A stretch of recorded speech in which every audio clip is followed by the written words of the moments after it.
Hey everybody, welcome back to Next Play Records. I'm Andy. Today's video is going to be on a small portion of my vinyl collection. So I'm going to show my blues records. And I love blues music, but I just don't have a lot yet in my collection. There's a few artists here that I really love, and I'm going to be looking for more eventually. But I just wanted to show this because it's a small amount where the video won't be too long, but it's an interesting topic you don't see a lot of. So I'm going to go through that. My first one here is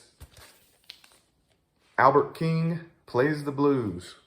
I'll play the blues for you, actually. Albert King, I'll play the blues for you. On the Stax label. This record, this is actually a remastered reissue from 1981. It was originally recorded in 1972 in Memphis, Tennessee. And Albert King is an awesome blues guitar player. He jams with Stevie Ray Vaughan a lot throughout his career, or while they both were popular. But that you can hear that kind of style in him, kind of the Stevie Ray Vaughan feel. And I didn't include Stevie Ray Vaughan records in here because I look at it more as like a blues rock than your standard bluesy. But that could be a different video. But interesting thing I saw in here is a band that I've kind of heard a little bit more through the vinyl community is the Bar-Kays. And apparently they are on this record, on a few songs on this record as the orchestra and rhythm section. So I thought that was pretty cool. So that's Albert King. It was a freebie. Gotta love those. Next, I have Lucille by B.B. King. Got the story. No cover, right? Digging through an antique store, found a stack of junk. And then in that junk was an original Blues Way from 1968 of Lucille by B.B. King. It's got some scratches on it, but it sounds pretty nice. Couldn't pass it up for $1. So I had to make a homemade sleeve until I can find one that'll work for it.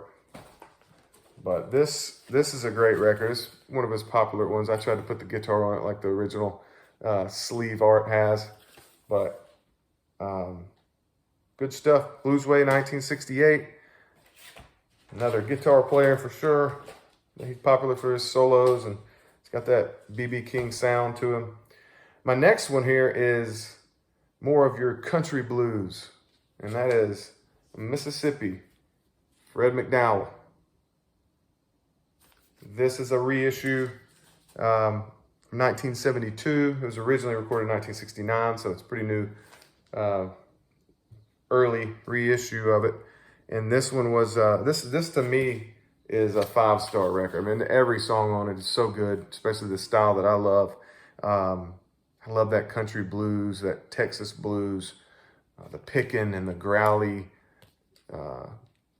sad sounding voices that they use in their lyrics, and just the growling sound to it. But this is called Mississippi Fred McDowell, I Do Not Play No Rock and Roll. Cool cover art. Capitol reissue. Next one I have is the oldest of my blues collection. This is an original from 1964. And he's my favorite blues artist, Lightning Hopkins. Got a few of these coming. This is Live at the Bird Lounge in Houston, Texas. Guest Star is your record label here. And I want to read off the back of this sleeve what happened in this live performance. It says, with this album, we took recording equipment to a nightclub, the Bird Lounge in Houston, Texas, where he was performing live as a club entertainer. By doing this, we captured a lightning seldom heard before.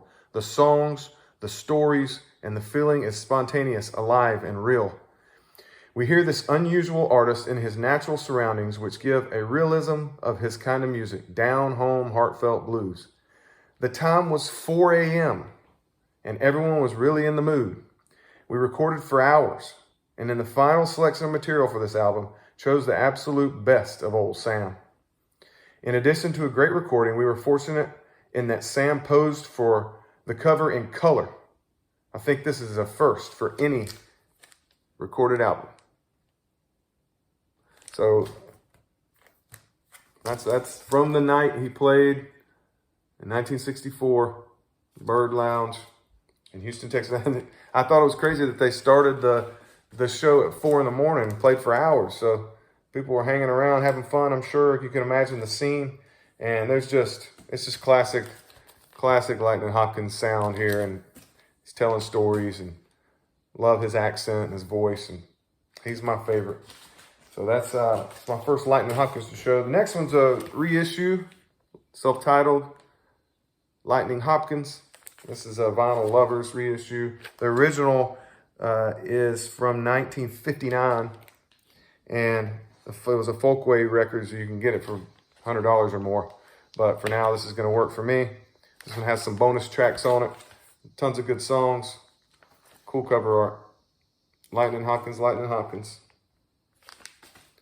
Next one I have is a Lightning Hopkins Mojo Hand. This is also a reissue, Vinyl Lovers. The original on this is on the Fire Records, which is a very cool, see if there's a picture of it.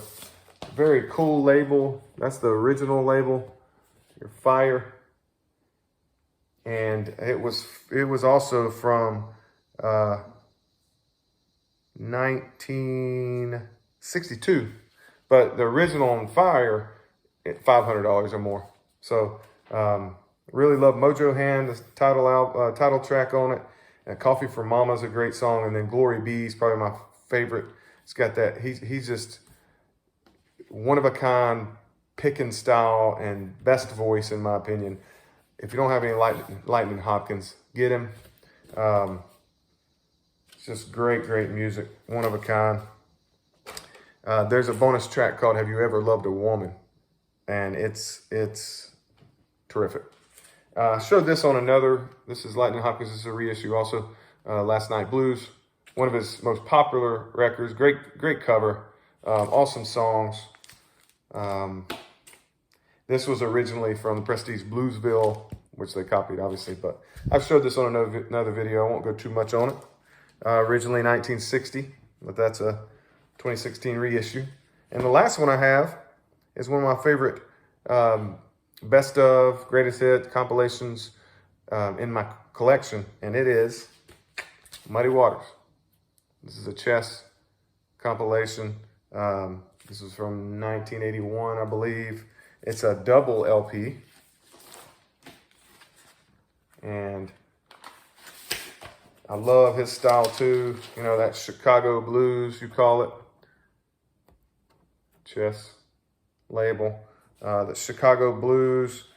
I need to get more Muddy. I need to get more of that Chicago blues style, like John Lee Hooker and Howlin' Wolf, Buddy Guy, those guys that are similar to Muddy Waters. But I mean, Muddy Waters is one of my favorite also. I mean, you go Lightning Hopkins and Muddy Waters, and I'm happy. You know, I can listen to their songs all night, get my fix for blues music. But that's my small part of my record collection there, but it's a style of music that I really enjoy. And hey, you gotta broaden your mind. I know that I've shown a lot of, I've shown some country, some classic rock, a lot of jazz, but blues is up there with it, as well as bluegrass and folk music. So the best thing about starting to collect records is just broadening, opening your mind to hear different styles and just see really how similar they can be, and just how much of each is just such a art in itself. So blues is one of my favorites, and I hope y'all enjoyed this video. I'll look to add some more and probably do a part 2 when I do. So until next time, keep spinning that next play.